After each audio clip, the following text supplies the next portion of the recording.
Hi and welcome to HobbyMotor. Today's video is going to be slightly different, meaning that I'm trying to make it in English. Normally I do all my videos in my native language, which is Danish. My viewers are mainly from Denmark, so that makes sense. Today is going to be a slightly different, meaning that it's going to be a shop tour, and other than that it's also going to be a thank you video. I'll get back to the thank you video thing in a bit. What we're looking at here is my personal Stihl 025 chainsaw, and this is what kicked it all off about 6-7 years ago. I decided it was time that I tried to see if I could fix chainsaws, so I got this one for free, and it was a mess. Pull start was broken, there was no sword on it, no chain on it, no clutch on it. It wouldn't run. All the hoses was completely dry rotted. So I took this in and I took it apart all the way down to the individual components. I mean, all the way down. And as I was trying to find all the parts I needed, it kind of dawned on me, how the devil am I going to put this back together? And that's when YouTube came in. I searched videos on Stihl chainsaws, and I found a guy called Doublewide. I'll mention several names during this video, and I'll link everybody below in the video, so you can click and go in there and check them out. They're definitely worth it, all of them. But Doublewide, to my extreme luck, had a lot of videos on Stihl equipment, and particular chainsaws. And I have to say, without those videos, I would probably not have been able to put this back together. Today, as my personal saw, it actually does not see much use. It's I actually pull it out of the cabinet twice a year, start it up, heat it up, warm it up, and go cut some wood. And then I clean it off and put it back in the cabinet and wait another 6 months. It's a bit of a shame, actually, but it's the only machine that I will not get rid of, because it was actually my first one. So Doublewide definitely helped me out there. Now, getting back to the shop tour, basically my shop is, let me try and pan you around here. It's a fairly new garage. It's built as a garage, but it's being used as a workshop. It's rectangular in shape. It's 40 square meters in size, which, if Google got it right, is about 440 square feet. So not too big. I keep, if we go down here, this is where some of my finished products are, and sorry for the bump. Down here we have my own personal machines, a Honda lawnmower and a Toro snow thrower. I have a machine here I'm trying to flip. It's actually a Snapper. American audience, Canadian audience, they will definitely know that brand. Down here is my shop air, my compressor. The compressor, if you look up near the ceiling, you'll see the pipe that runs there. That's something that I took out of Doublewide as well, because I saw a video of him piping out his workshop for shop air. The blue cabinets here are where I keep all my consumables and general storage. And the mess here is, let me try and back it up a bit. The mess down here is, well, that's basically household stuff, garden stuff, layaway space. it is competing hard with my little hobby project here of repairing small engines, but yeah, you can't avoid it. At least that's what my management says. we gotta have that stuff there. Back here is this is basically my work area, with the tools and cabinets and drill presses and parts washer, storage as well, welder. Up here, if we look up, let's see if we can get it, it's my overhead crane. It's a bit of a stretch calling it a crane, but it's overhead and it does pull stuff. It's really nice working on tractors. You can raise them up either from the back or the front and get underneath them, so pretty handy. Some of the ideas from the stuff I have gotten most of that from different channel owners on YouTube. Really quickly, and I can't cover it all, but the parts washer, I saw Donny Boy 73 again. I saw Zippo Varga use it, and I have to say that since I got one of those, and even though mine is just a cheaper one, or cheapo, I think it's Chinese, it does work really well. I mean, cleaning a chainsaw is no problem with one of those things. When I built my garage about 2.5 years ago, it was of course brand new, and since I spent all the money on the building, I didn't have that much money for the interior. So most of my stuff that I mean tables and drill presses and bench grinders and vices, I bought them all used and either just installed them or reconditioned them, brought them back to a serviceable state or workable state, and yeah, it's working pretty good so far. Down here we have the usual oil selection thing. I have 3 types like most others, I think. SAE 30, 10W30 and full synthetic 530. So I'm pretty well covered there. My old drill press, which is actually new to me, but it is old. It's I found out it's from 1967, and I just had the motor refurbished with new bearings, and now it runs really nice. There's well, I put a new chuck on it as well because the old one was worn. There's hardly any wobble in it, and it suits my purpose really well. Bench grinder used as well. I actually think this one is Chinese, but it's a 500 watt, and it has enough power to grind lawnmower blades and stuff like that. The one thing that this building does have that's really nice, it has a lot of outlets, and the red one on the right, that's my 400 volts outlet, which at the point was running the drill press, and the upper outlet and the extension thing there is regular 230 volts as we run here. So I don't run out of outlets, and you'll see them almost everywhere.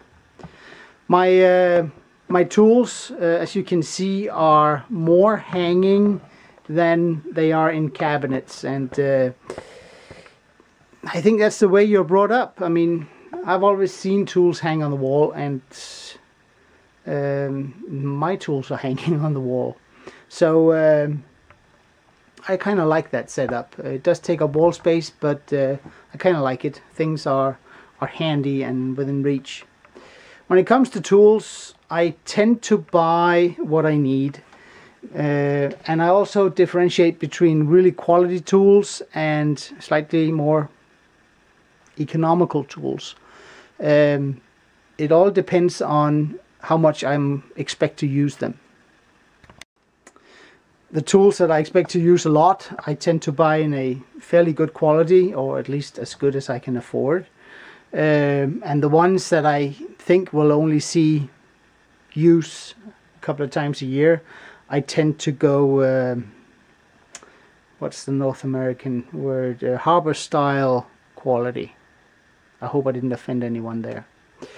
Some people, when they go on vacation or business trips, they bring home souvenirs. They bring home the Eiffel Tower or a postcard from Las Vegas or wherever people go. I bring home tools, yeah. So a lot of North Americans, they'll recognize Craftsman set. Bought it at a Sears in, I think, Washington D.C. Or maybe Virginia, can't remember. Well, my Canadian viewers, they will recognize this brand here. It's called Mastercraft, and it's I mean, it's pretty good bang for the buck. It's good stuff. I only have one. Came out of a store, one of the few stores that has really blown my mind. It's called Canadian Tire.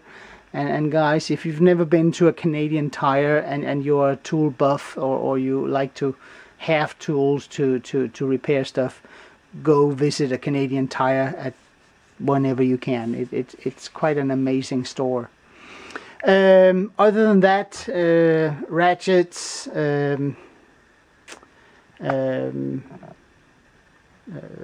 pliers, stuff like that.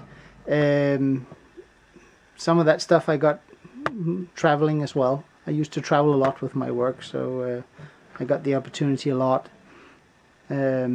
Customs agents tend not to like having metal tools in your suitcase, but other than that, that's what I do. A shout out here to Zippo Varga. He did a video on using the right tool for the job. And I did not know this until I saw Zippo's video, that when you work on Japanese machinery, that their screws, they fit a standard called JIS or Japan Industrial Standard. It looks like just any regular Phillips screwdriver, but it is not. Since I got this set, which I bought about half an hour after seeing, or at least I ordered it half an hour after seeing Zippo's video, I actually haven't stripped out any Honda or Kawasaki bolts, which is quite amazing. So thanks, Zippo. Air tools, die grinders, over here, just small selection. The one I use the most is this one, and Musty One showed to me how efficient this tool is. It's slightly dangerous as well. You don't want to have it to get too close to your clothes or anything, but extremely good tool. What else do we have? We do have an air tank here. It's a leftover from my old compressor at a time where I only had a small compressor and I had need for more air than that compressor actually could deliver. So I added an extra tank, and since I already put in all the fittings and the outlets and the quick connects and stuff and reduction valves, I kind of just kept it here because I have my low pressure air here for when I do carburetors, and then I have an outlet here to a hose that goes down here, and this I use for just regular high pressure air. It also drives my vacuum operated oil extractor. Guys, if you don't have one of these, get one. I mean, emptying out an old gas tank or removing oil from machinery, it's a breeze with one of these things. It's really nice. This over here is the admin department. This is where all the mess is. This is where I keep my beer and my water and my ultrasonic cleaner and computer and stuff. This is where I do all the searching and buying of parts and looking up parts lists and stuff like that. I have my charging station over here for batteries and your probably more than normal selection of spray cans and lubricants. Another thing that I use very often, it's right down here. I'm going to turn it around so you can see it. If you haven't seen one of these before, I call it my Pender lift, and that's because a guy named Bruce Pender showed me that how really efficient and versatile this equipment is. It's basically just a small lift table on wheels where a plywood plate has been added. I use it for lawnmowers, tillers, all kinds of stuff. I even use it for as an additional layaway table if I have a tractor that I'm working on. It's great. It's one of the best tools I have, and it gets used almost every time I go into my shop. Let's see, I actually have a list here, so I'm not sure I'm not forgetting anyone. Oh, by the way, the air tools I talked about. 806 Road King, he also uses air tools quite a lot, and him and Musty One together, they sold me on the concept. So thanks Road King, and thanks Musty. What else is there? Well, there's a ton of people I've been watching videos from, and just because your name isn't here, it doesn't mean I don't have a thank you for you. It's just that I forgot. Sorry. One thing I would like to mention, a really nice trick, and one that I thought, wow, why didn't I not know this before? I don't know if you can see in all my clutter up here, I have a bottle of gasket cement. It's regular gasket cement, and it doesn't matter if it's gasket cement or if it's glue, whatever it is, but when you store it upside down. That way it takes a very long time for it to dry out. And I learned that from Sixtyfiveford, and really nice. Thank you for the trick. It's saved a lot of money. So guys, I'm not going to make it too long, but this was the thank you part of the video, and I hope you enjoyed it. My future videos, I'm probably going to switch back to Danish. I would like to try and compete with you guys, but I think that would be slightly difficult for me, because I know I'm not a trained mechanic. I actually have a desk job, so I kind of I have learned myself most of the stuff that I'm doing over here. So I'm not going to try and compete by adding videos in English. I'm just going to stick to plain old Danish. If you would like to hear that spoken, you can always click on one of my other videos and it'll come up. But be careful, it might bend your ears.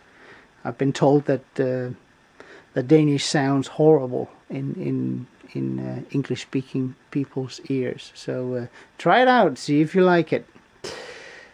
Yep, guys, that was it. I didn't bring anything else because it was just a quick shop tour, and it was a quick thank you to some of the YouTube channel owners that I feel have been giving me quite a lot, and still do. I mean, I have maybe 10 channels that I have a bell clicked on, and I watch every single one of things you guys post. So thank you for that, and keep them coming.